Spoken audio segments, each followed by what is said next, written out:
ትሁቴ እኔ ከአንቺ ጋር ጸብ ፈልጌ አይደለም፣ ግን እውነቱን ልንገርሽ ብዬ ነው። እውነቱ ምን መሰለሽ? አንቺ ናት መጥላትሽ። እንደውም ተመስገን የወጋው እሱ ነው ሲባል ሰምቻለሁ። ምን? ትሁቴ እኔም ችግር ውስጥ አትክተች። የሆነ ችግር ሲፈጠር እንዳልነግርሽ ታደርጊኛለሽ። ምንድን ነው ማስወራት ጀመር? ስለምን ወሬ ነው? በቃ እኔ አልፈልግህም፣ አልወድህም። እሺ እሺ፣ አዎ እሺ። ትሁት ቆይ ለምንድን ነው ይሄን ማድረግ የፈለግከው? ምንም ያደረኩት ነገር የለም። እንደ ድሮ ከቲና ጋር ልትተባበሩብኝ ነው? አሁን እንደማያት ከሆነ እሷ አንቺን የማጥቃት ሀሳብ የላትም። ተመስገን፣ በቃ ተወኝ ልኖርበት። ቆይ አሁን አንተ ራስህ ስታስበው ናቲ እሱን ያውቀዋል? አዎ እሱ ነው ያውቀው። ምን? አዎ እሱ ነው ያውቀው። ተመስገን ስላልነገረሽ ነው። አባዬ አንተ ራስህ እየዋሸ ነው። ስርዓትሽን ያዥ እንጂ ትሁት። የምትናገሪውን እወቂ። ህፃን ልጅ አለ፣ ትልቅ ሰው ነው። ነጭ ሽበት አውጥቼ እንደዚህ ዋሻለሁ? ቆይ እሺ ተመስገን እንዴት ምንም አላለም? ናቲስ እንዴት ምንም አይልም? እሱን እኮ አንቺ መጠየቅ ትችያለሽ። ናቲ ወቅተኸዋል አልወጋኸውም? ማለት ምንድን ነው? ማለትልኝ ወቅተኸዋል አልወጋኸውም? ጫረን ያደረገ ደግሞ እሱን ሰበብ አድርጎ እዚህ ሲቀለብ ኖረ። እንዲህ እያልክ መሆኑን ማመን አልችልም። አካብዶ ነገረሽ? ይሄ አቃጣሪ እኔ ራሴ ተስማምቻለሁ። እሺ ምንም አካበድ አያስፈልገውም። አዎ በአንቺ ስለመጣብኝ ወግቼዋለሁ። ምን? አዎ አድርጌዋለሁ። እሺ ውጣልኝ። አንተ ወረኛ አቃጣሪ። ላፈልገ ነው እንደ ወንዶቹ ማፊት ለፊት የተማታቸው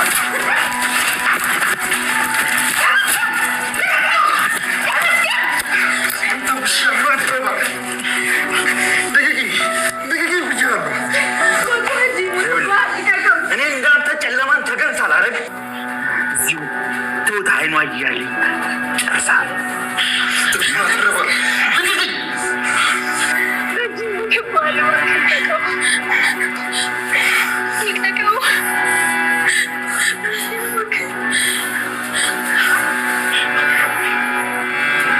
የናቲ መጨረሻ እንግዲህ በዚህ መልኩ ሆኗል ማለት ነው። ምክንያቱም እንግዲህ ያው ናቲ በጣም ፉን ብሎ ነበር በነገራችን ላይ ማለት ነው። ምክንያቱም ተመስገን በጣም ታግሶታል፣ በብዙ ነገሮች ታግሶታል ማለት ነው።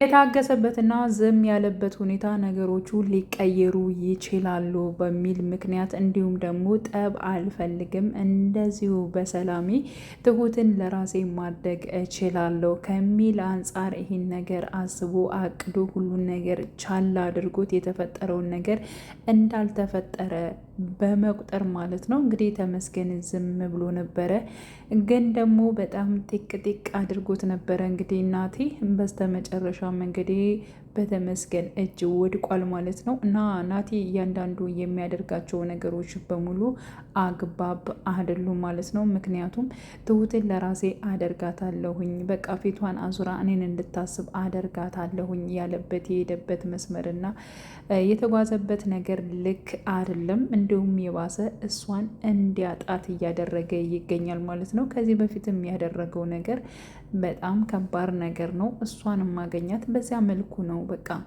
እሱ ተመስገንን ከወገውት ቀጥታ ትሁት ጋር አይሄድም፣ አይገናኝም በእርግጠኝነት እና ትሁት የራሴ መሆን ትችላለች የሚለው ነገር ነበረ። ግን ደግሞ እሱ የባሰ አቀራርቧቸው ሐኪም ቤት ይዘው እየሄደች እየተንከባከበችው ብዙ ነገር እያደረገችለት እንግዲህ አየ የባሰ እንደተቀራረቡ ተረዳ ማለት ነው። ተመስገንም ብሏል በነገራችን ላይ በባለፈው ፓርት ላይ ተናግሮታል። ምክንያቱም አንተ ለእኔ ጥሩ ነገር ነው ያደረክልኝ፣ ጥሩ ነገር ስላደረክልኝ እንደ ወጋኸኝ ራሱ ለትሁት አልተናገርኩም። ምክንያቱም ያድል ለእኔ ጥሩ ነው፣ ከትሁት ጋር እንድቀራረብ አንድ እንድሆን አድርገኸኛል የሚል መልስ ነበር የሰጠው። አሁንም ደግሞ የሄደበት መስመርና እያደረገ ያለው ነገር እሱን የሚያስጠላ እንጂ እሱን የሚያስወድድ ደህና ስራ ራሱ ናቲ ምንም አይነት ነገር እየሰራ እንዳልሆነ የታወቀ ጉዳይ ነው ብሎም ማለት ነው። አሁን ላይ እንግዲህ በአባባ ሚስት ሲመጣ እጅግ በጣም ከባድ ነው የሚሆነው። ትሁት በዚህ ጉዳይ ላይ በጣም ብዙ ነገር ለፍታለች፣ ደክማለች ማለት ነው። በመጨረሻም እንግዲህ የአባባን ሚስት ከአባባ ጋር ለማገናኘት ወስነው በጨረሱበት ሰዓት ትሁትም ደስ ብሏት በቃ የኔ ጉዳይ ሊያልቅ ነው፣ ከዚያ ስለ ራሴ ህይወት አስባለሁ ማለት ነው በማለት እሷም ደስ ብሏት በነበረበት ሰዓት ነበረ እንግዲህ ናቲ ማለት ነው ያልታወቀበት። አንዳንዴ በጣም ጥሩ ሰው መምሰል ይቀርቡና እንደዚህ ከጀርባቸው እባብ የሆኑ ሰዎች አሉ ማለት ነው። እና ጥሩ ሰው እየመሰለ ከአባባ በቃ ከትሁትም ጥሩ ሰው እየመሰለ እጅግ በጣም መልካም ሰው እየመሰለ ግን ደግሞ እያንዳንድ ከጀርባ የሚሰራቸው ነገሮች በጣም አስነዋሪ እንደሆነ ነው ያየነው ማለት ነው። በተለይ ደግሞ ምንም ቢሆን ምንም በአባባ መንጣት አልነበረበትም። አባባ በጣም ብዙ ነገሮችን ከፍሏል። ሆነን ለመናገር በዚያ እድሜያቸው ብዙ ነገሮችን ከፍሏላቸዋል። ያው 10 ጊዜ ማንሳት አይሆንብን እንጂ ያው በአቶ ገዛኝ ምክንያት እንዲሁም አባባ ብዙ ነገር ተሰቃይተዋል ማለት ይቻላል ማለት ነው። ጊዜያቸውን፣ ወቅታቸውን፣ ምናቸውን አቃጥለዋል። ግን ያልተረዳው እንግዲህ እናቲና እናቱ ናቸው ማለት ነው። ራስ ወዳድ ናቸው። ከራስ በላይ እንግዲህ ንፋስ እንደሚለው ራስ ወዳድ ናቸው ማለት ነው። እና እያንዳንዱ ያደረገው ነገር በተለይ የአባባ ሚስት እንዳትገኝ በማድረግ በማራቅ እያደረገው ያለው ነገር እጅግ በጣም ከስህተትም በላይ ስህተት። ሲቀጥል ደግሞ አሁን ላይ ማለት ነው ቲናን አብሯት እንዲሰራ በማድረግ ገንዘብ በመክፈል ድረስ እስከ 500 ሺህ ብር ገንዘብ ከፍሎ የምትፈልገውን ነገር እንድታደርግለት ምክንያቱም ያው ተመስገንና እንዲሁም ደግሞ ትሁት እንዲጣሉ ያው ትሁት ወደ እኔ ትመለሳለች ብሎ ነበር የሚያስበው። እያንዳንዱ ነገሮችን የማደርጋቸውን እሷ ትወደዋለች፣ ያን ነገር ወደደችው ማለት ደግሞ ፊቷን ወደ እኔ አዞረች ማለት ነው በማለት አስቦ ነበረ። ሲቀጥል ደግሞ አሁን ላይ ማለት ነው እንግዲህ ናቲ ያደረገው ነገር የአባባን ሚስት አግቶ ወይንም ደግሞ የአባባ ሚስት በእጁ ከያዘ በኋላ እኔ ነኝ ያገኘኋት፣ እኔ ነኝ ያመጣኋት። ያው ራሱ ተመስገን አይደለም፣ ተመስገን ምንም ነገር ማድረግ አይችልም፣ እኔ ግን ይሄው አድርጌያለሁ በማለት እዟት ለመንጣት አስበው ነበረ ማለት ነው። ያ ማለት እንግዲህ ተመስገን ሳይቀድመኝ ራሴ ቀድሜ እንዲሁም ደግሞ በትሁት ዘንድ ደግሞ እኔ ተወዳጅ እንደሆን እኔ ጥሩ እንደሆን በማለት በማሰብ ነው ይህን ነገር ሴራ እና ያው ናቲ የሚያደርገው ማለት ነው።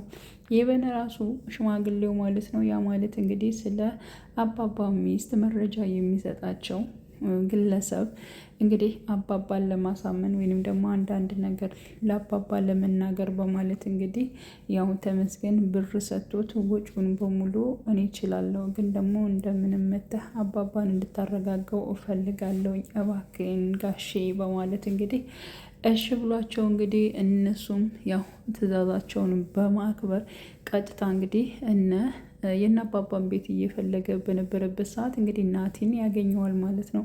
ናቲን በሚያገኘው ሰዓት እንግዲህ ያው ተመስገን እንዲሁም ደግሞ ትሁት የሚባሉ ታውቃለህ ወይ ብሎ ሲጠይቀው ይብን ራሱ ማለት ነው እና እንደማያውቃቸው እንዲሁም ደግሞ ቤቱን ማለት ነው በተዘዋዋሪ ሌላ ቤት በመናገር እዚያ ቤት ነው የሚገኙት በማለት ያልሆነ ቤት ተናግሯል ማለት ነው ናቲ።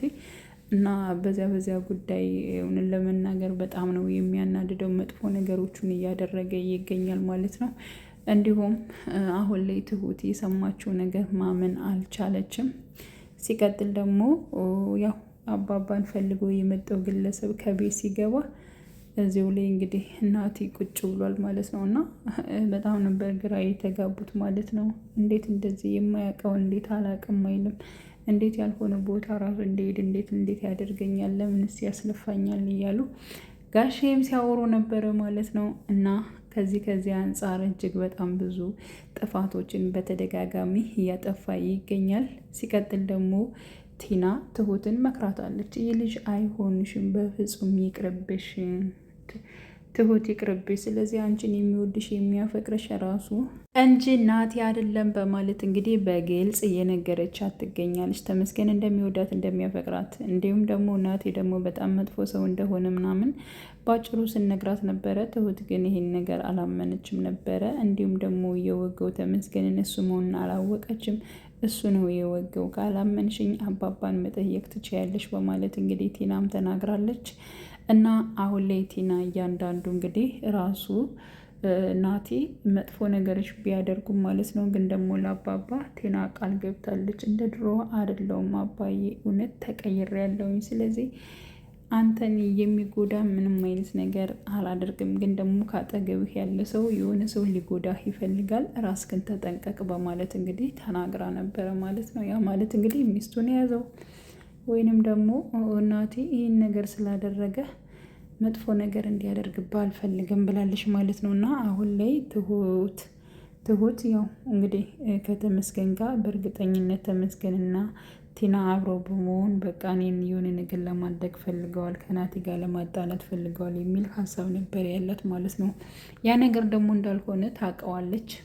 ግን ደግሞ ሄዳ ለተመስገን ተናግራለች።